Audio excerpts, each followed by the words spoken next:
are being heavily extorted, and they're not going to tell you, so I'm going to tell you. What you're going to notice is as soon as somebody disagrees with Trump, they're going to have to resign or they won't hold their spot.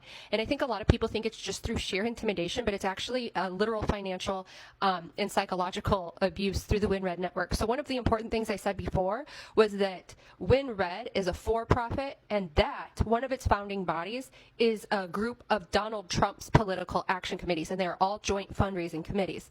The other three groups would be the Republican National Senatorial Committee and Congressional Committee and the RNC.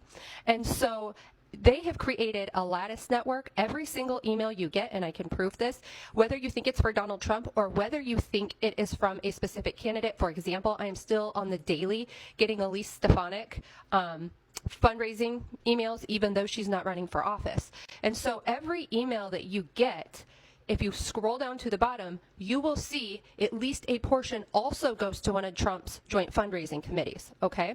And if you disagree with Trump, you will be removed from a partner on the joint fundraising committee and not only unable to use WinRed, which would significantly financially harm you, but as soon as somebody disagrees with Trump, they also know that everybody in that network is going to get a barrage, a steady diet of negative emails about them. And they also trade administrative roles. Like I said, it's a lattice network. That is going to be a word in the future that historians use, that talking heads use to reflect back on the corruption. But that's going to be a very important thing, right? Because the thing at the bottom of the email is where like the illegalities are. And another thing they're doing in addition to, if you go and make a payment on there, their smallest donation options are the ones that people are most likely to click, and they're typically odd or strange numbers. We already know from the Ellison case and other investigations that a lot of people don't know that it's going to auto come out, and unusual numbers make it more difficult for people to pinpoint that that's happening. So every single time, right, if it goes to 5 different joint fundraising committees, that split percentage-wise and fee-wise will give money to WinRed 5 times. So that's the other reason they're doing it, is to profit off of these people. You cannot be anti-Trump and a Republican. And another way to prove that, right, is Republicans that are normal are looking at regular candidates and trying to hold the Never Trump people accountable. And you can see in the comments, Kim Reynolds did a state of the state in the state with the worst education, all of our water's green and undrinkable, all of these horrible things are happening in Iowa, and there are people that are upset about ICE. And Iowa really is not a very red state typically.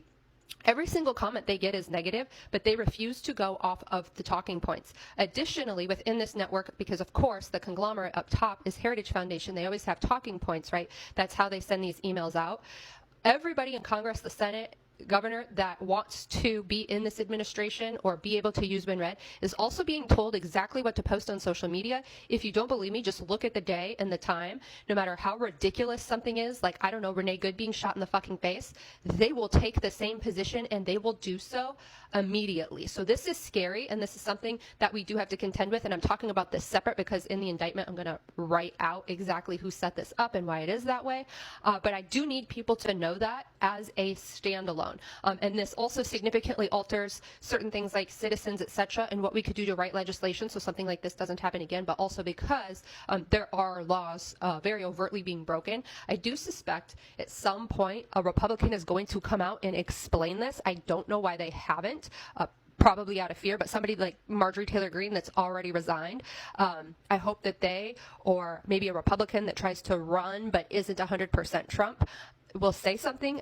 South Dakota right now, there's 4 people running for governor, and they are indistinguishable from each other, but they're all going to continue to run because no matter which one you're donating to, they are all making Trump a fuckload of money.